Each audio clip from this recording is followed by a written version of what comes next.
ओम वंदे गौ मातरम। मित्रों, आज बात करने जा रही हूँ अपनी पीढ़ी की, यानी कि जिनकी उम्र अभी करीब 40 से लेकर 50, 55, 60 के आसपास तक की है, या कहीं जिनके बच्चे भी 12, 15 साल से लेकर 25, 27 साल तक के हैं, उनके पेरेंट्स के विषय में। क्योंकि ये जो स्थितियाँ चल रही हैं ना हमारे साथ में, यहाँ हमें कुछ चीज़ें जो झेलनी पड़ गई हैं, हमें कई बार समझ में नहीं आता हमारे साथ क्या हो रहा है, क्यों हो रहा है, और ऐसी स्थिति में जो तनाव बनते हैं उससे हमारे शरीर में बहुत सारे रोग आ जाते हैं। तो मित्रों, आज ये जो वीडियो हम देने जा रहे हैं, आप अपने आप को तनाव मुक्त कैसे बनाएं, उस पर एक वीडियो, तनाव मुक्ति के लिए वीडियो है।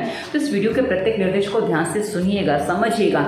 हमारे साथ जो चीज़ें हुई हैं उसको आप समझ पाएंगे ना मित्रों, तो समाधान भी कहीं निकालना थोड़ा सा सरल होगा। हमें कुछ बातें अपने साथ खड़ी करनी होगी, क्योंकि हमारी वो पीढ़ी है, हम उस पीढ़ी के लोग हैं जिन्होंने जिन बच्चों ने अपने बड़ों की सुनी, और जो बड़े, हम जब बच्चे थे अपने बड़ों की सुनी, और हम जो अब बड़े हो गए हैं हम अपने बच्चों की भी सुन रहे हैं। यानी कि हमारी इच्छा ना बड़ों के लिए मैटर करती थी और ना ही बच्चों के लिए मैटर करती है। और ऐसी स्थिति में कुछ बातें ऐसी हो जाती है जो हमें कई बार तनाव दे जाती हैं, और इसी तनाव में जो हमारे साथ हो जाता है, हम इस विषय पर थोड़ी चर्चा करने जा रहे हैं। मित्रों, हमारा उद्देश्य है दवा मुक्त भारत, और दवा मुक्त भारत के लिए फालतू विचार मुक्त होना बहुत ज़रूरी है। उसके साथ ही जब फालतू विचार आते हैं तो बहुत सारी चीज़ें साथ में लग जाती हैं और हमारे शरीर में समस्याएं खड़ी होती हैं।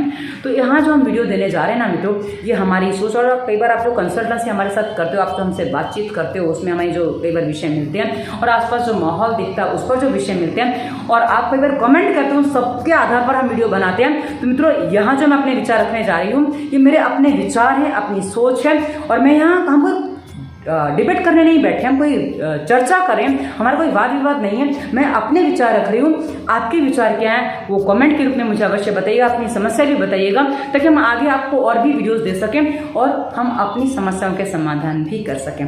और ये वीडियो हमारी प्लेलिस्ट दाम्पत्य जीवन का हिस्सा बनेगा, आप वहाँ इस वीडियो को देख पाएंगे, और फालतू विचार मुक्ति का भी हिस्सा बनेगा। 2 प्लेलिस्ट में इस वीडियो को मैं डालूंगी।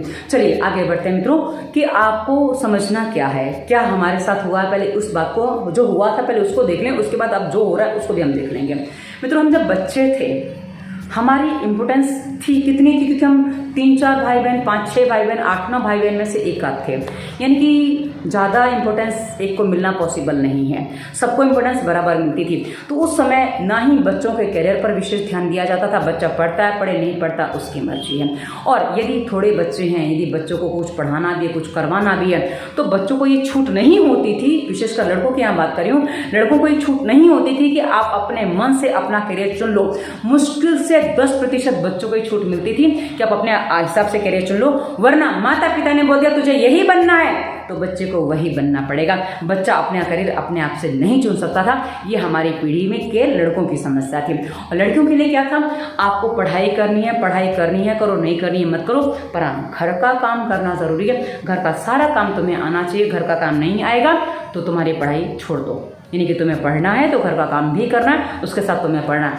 अब मित्रों, ये जो चीज़ें होती थी ना, इसमें ये होना भी चाहिए, कोई इसमें बुराई नहीं है, पर हमें जिस तरह से कई बार बताया जाता था, वो बताने का तरीका जो हमारे पेरेंट्स का था ना, वो थोड़ा सा बहुत ज़्यादा ऑकवर्ड था। यानी कि वो हमें कई बार प्रेशराइज कर देता था कि तुम्हें ऐसा ही करना पड़ेगा और करना ही पड़ेगा। यदि हम मना करते, हमारे पास मना करने की कोई कंडीशन ही नहीं होती थी, क्योंकि वहाँ उसके बाद ताड़ना और सीधा मारना, गुस्सा जो भी है, जैसे भी हमसे साम दाम दंड भेद करवा लिया जाता था। दाम तो नहीं होते थे, साम दंड भेद 3 चीज़ें चलती थी, दाम नहीं चलता था। दाम को कहा ना, कई बार आजकल जोक पढ़ने को मिलते हैं कि हम वो लोग थे, आजकल के बच्चों को मनाया जाता, हम तो वो लोग थे जब रो रहे हैं उसको शांत करने के लिए हमें दोबारा पीट दिया जाता था।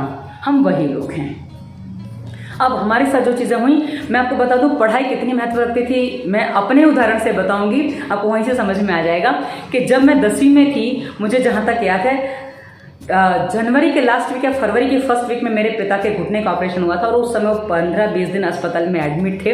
और उस समय मैं घर में अकेली 2 बकरियां चरानी हैं, घर की किराने की दुकान भी संभालनी है, पिताजी को वहाँ पापा के पास है, क्योंकि घुटने का ऑपरेशन है, पापा चल फिर नहीं सकते, तो पापा उनके पास हैं। और उसके साथ ही खाना पहुँचाना वो मेरी जिम्मेदारी है, और स्कूल मेरे घर से करीब 12-13 किलोमीटर दूर था, वहाँ भी जाना और काफ़ी हद तक पैदल भी जाना है, रिक्शा करने की स्थिति नहीं थी। तो ये सारी चीज़ें थी।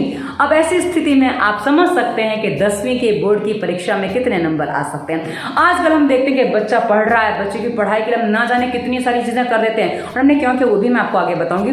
पर हमारी पढ़ाई के लिए क्या क्या एडजस्ट होता था हमने आपको बता दिया। हमारी पढ़ाई के लिए माता पिता को कभी कुछ भी एडजस्ट करना नहीं पड़ा। हाँ, हमें खुद को ज़रूर एडजस्ट करना पड़ा। हमें पढ़ना है तो हमें क्या क्या शर्तें पालन करनी है वो सारी चीज़ें हम करते थे, उसके बाद हम पढ़ाई कर पाते थे, तब हमने पढ़ाई की है। और इसलिए हमें ऐसा लगा, जो हमारे साथ हुआ, हमें ऐसा लगा कि हम आने वाली पीढ़ी को ये सारी तकलीफ़ें नहीं देंगे। इतना हम समझदार हो गए थे। हमारे ऊपर वाली पीढ़ी ने हमारे साथ जो किया, हमने दादी वगैरह को, अपनी दादी वगैरह को ज़्यादा कुछ करते नहीं देखा, मैं नहीं समझ में आया कि उन्होंने उनके साथ क्या क्या वगैरह वगैरह। पर हाँ, हमारे साथ जो हुआ, हमने एक चीज़ सीखी कि हम अपने आने वाली पीढ़ी को ये तकलीफ नहीं होने देंगे। ये हमने अपने मन में तभी बिठाया जब हमारे साथ ये चीज़ें हो रही थी। धीरे धीरे जैसे हम बड़े हुए, हमारे अंदर ये चीज़ें आती गई और हमने ये तय कर लिया। और जब हमारे बच्चे हुए, हमने उनको बहुत ही पोलाइट तरीके से, जैसे कहते हैं ना, पम पम करके हमने उनको पालना शुरू किया। नहीं बेटा तू घर का काम मत कर, नहीं बेटा तुझे अभी पढ़ाई करनी, तू सिर्फ पढ़ाई पे ध्यान दे। और हमने उनकी पढ़ाई के लिए जब कुछ एक कर दिया, सब कुछ एक कर दिया। मतलब हमारी जो केयर बिल्कुल नहीं होती, जो हमें लगता था कुछ केयर वहाँ हुई है, क्योंकि जो कहा ना, डांट मार के जो चीज़ें हो गई थी आज हमारे लाइफ में काम आ रही हैं। पर हमने अपने बच्चों को इतना ज़्यादा पैम्पर कर दिया कि हमने अपने बच्चों को ना अपनी मानसिक स्थिति बताई, ना आर्थिक स्थिति बताई और ना ही शारीरिक स्थिति बताई।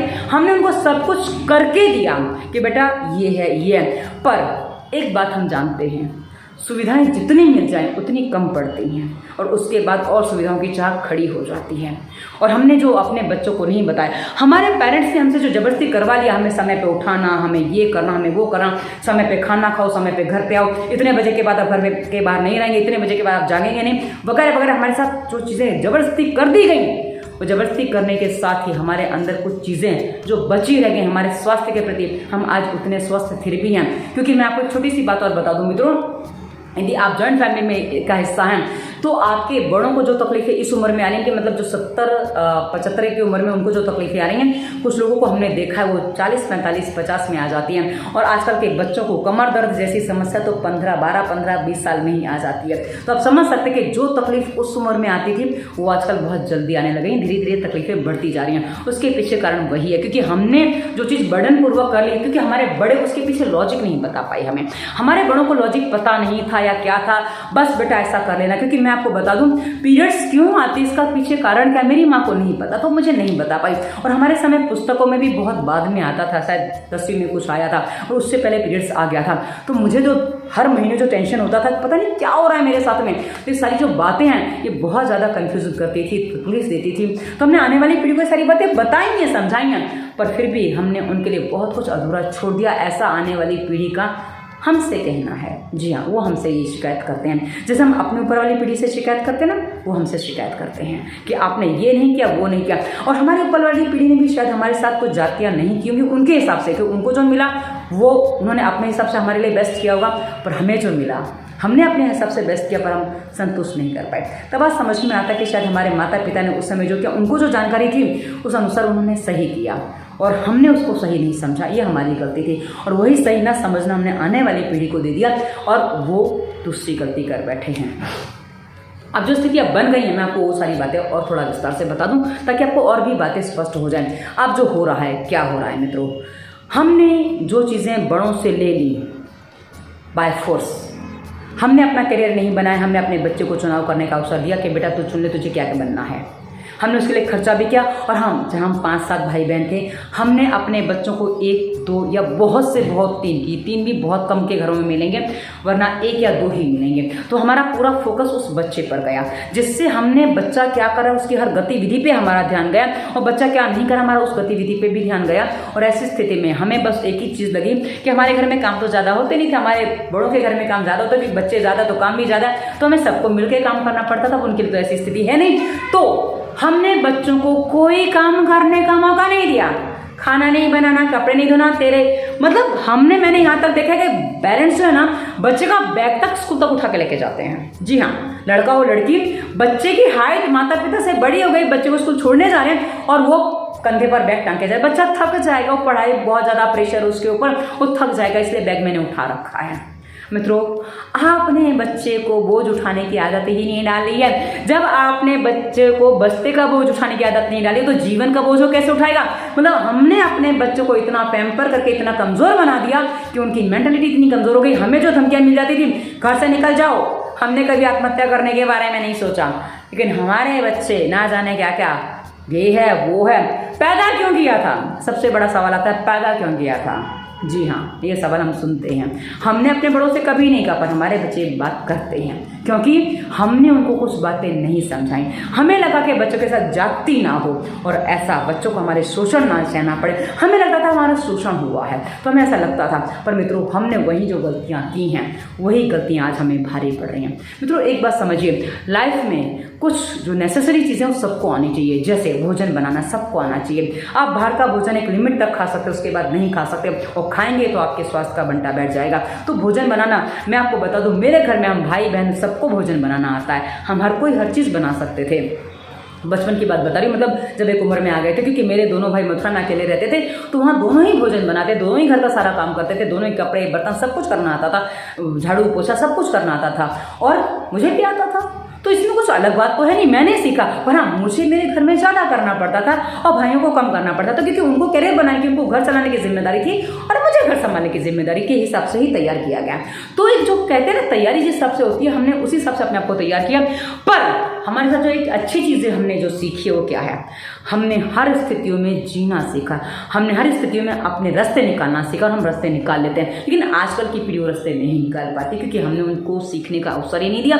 हमने उनको मात्र किताबी ज्ञान तक सीमित कर दिया। हाँ बेटा, तू मत कर, तू रहने दे, तेरे से नहीं होगा। हमने उसको बहुत सारी चीज़ें नहीं होगा करके डाल दिया। और हमने एक चीज़ और नोटिस की है, मैंने खास नोटिस किया, आपको मैं बता दूँ, हम बच्चों को कई बार कैसे खिलाते हैं। जब छोटा बच्चा होता है ना बेटा रो रहा है, ना बेटा तेरे को नहीं बोला, तेरे को नहीं किया ऐसा, मतलब उसको हमेशा बहुत ज़्यादा पैम्पर करते हो, ना ना ना ना, तो बच्चा ना बोलना ही सीख जाता है, बड़े होकर जीवन भर ना ही कहता रहता है, और वही ना हमें आगे जाके परेशान करती है। तो मित्रों, ये मैंने आपको मूल कारण बताए, कुछ समस्याएं रखी हैं आपके सामने, कुछ बातें रखी हैं आपके सामने। अब हमें क्या करना होगा, मैं वो भी आपको बता दूँ।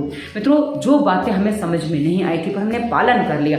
आज इंटरनेट पर बहुत सारी सामग्री उपलब्ध है, पर इंटरनेट की सामग्री पर हम ज़्यादा विश्वास नहीं कर सकते, क्योंकि जो आप वीडियोज़ वगैरह देखते हो, वो जो अपनी सोच के अनुसार बनाता है वही वीडियोज़ आप देख पाते हो, और जो उसने पढ़ा है, सही पढ़ा गलत पढ़ा, डॉक्टर ने क्या बताया सही बताया, कहाँ का पता हमें नहीं पता है। पर हाँ, यदि हम अपने शास्त्रों को पढ़ते हैं तो हमें सही जानकारी मिलती है।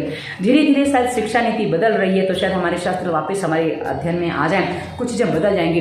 पर आपको ढूंढने होंगे अपने शास्त्र, क्योंकि हम जिस उम्र में पहुँच गए हैं, अब हमारे बच्चे धीरे धीरे आगे के काम संभालने को तैयार हो रहे हैं, तो हमें अपने आप को वहाँ तैयार करना होगा, क्योंकि हमें अपने बच्चों के साथ जो रहना है और उनकी आने वाली पीढ़ी को जो तैयार करना है। कि मित्रों, एक बात ध्यान रखिएगा, कभी भी माता पिता अपने बच्चों को ठीक से पढ़ा नहीं पाते, पाल नहीं पाते, और हमने कोशिश किया कि हम अपने बच्चों को अकेले पालें। उन्हें दादा दादी का सानिध्य नहीं मिला, दादा दादी का सानिध्य मिलता तो दादा नानी की जो कहानी सुनने को मिलती है ना मित्रों, वो मस्तिष्क को अलग तरीके से चलाती है, पर हमारे बच्चों को नहीं मिला, और आने वाली पीढ़ी को तो शायद बिल्कुल भी ना मिल पाए, जिस तरह से दौर चल रहा है। क्योंकि कुछ लोग तो आने वाली पीढ़ी देने को ही तैयार नहीं है, बच्चों को बच्चे करने को ही तैयार नहीं। हमें जन्म क्यों दिया, हमें पैदा क्यों किया, जब यहाँ बात आती है हम बच्चे ही नहीं करेंगे, तो ऐसी बातें भी आ रही हैं। तो हमें समझना होगा कि हम कहाँ क्या गलती करें। अब हमारा जो काम है, डांट के गुस्सा करके तो नहीं होने वाला, ये हम अच्छी तरह से जानते हैं। तो हमें एक चीज़ छूट देनी पड़ेगी अपने बच्चों को, क्योंकि मैं बच्चों के लिए भी वीडियोस बना रही हूँ, आप चिंता ना करें। हम अपने बच्चों के लिए जो वीडियो बना रहे हैं, बच्चे नहीं हैं, हमने एक प्लेलिस्ट बनाई, उसमें हम बहुत सारे वीडियोस दे रहे हैं। इसी वीडियो के डिस्क्रिप्शन में आपको वो भी लिंक मिल जाएगा। तो क्या है, हम बच्चों को भी धीरे धीरे समझाने की कुछ बातें कोशिश करें कि कहाँ हमसे गलती, कहाँ आप गलतियाँ कर रहे हो। यदि हम ये कुछ बातों को समझेंगे तो मित्रों, हम आने वाले समय को सही कर पाएंगे, क्योंकि हमें अपने समय को ऐसा बनाना है कि हम कुछ स्वस्थ जीवन जी सकें, हम अपने आने वाली पीढ़ी को स्वस्थ बना सकें। क्योंकि हमें जो चीज़ जानकारी अधूरी है, हमने अपने आने वाली पीढ़ी को बिल्कुल नहीं दिया, हमने उसको डॉक्टरों पर निर्भर ही बना दिया, और डॉक्टरों पर निर्भर रहने के बाद रोग बढ़ते चले जाते हैं, हम भी जानते हैं। और हमने अपने आने वाली पीढ़ी को भी देखा, उनको जल्दी रोग जो हो रहे हैं ना, क्योंकि 8-10 साल की उम्र में डायबिटीज़ होता है, और आजकल तो मैंने सुना है, मेरे पास ऐसे केसेस आए हैं कि बच्चों को पैदा होता ही डायबिटीज़ है, क्योंकि माता पिता को डायबिटीज़ तो बच्चों को भी हो ही जाएगा ना। तो ऐसी स्थिति में क्या करें, तो हमें वहाँ से समाधान करना है, तो हमें बहुत सी चीज़ें समझनी पड़ेंगी। तो मित्रों, हम हर जगह प्रयास करें, बस हमारे वीडियोस तक लोग पहुँचें, इसका इंतजाम थोड़ा सा आप भी करिए, ताकि कुछ चीज़ें आसानी से खुल सकें। वीडियो यदि आपको अच्छा लगा तो आपको फैलाना आपका कर्तव्य बनता है।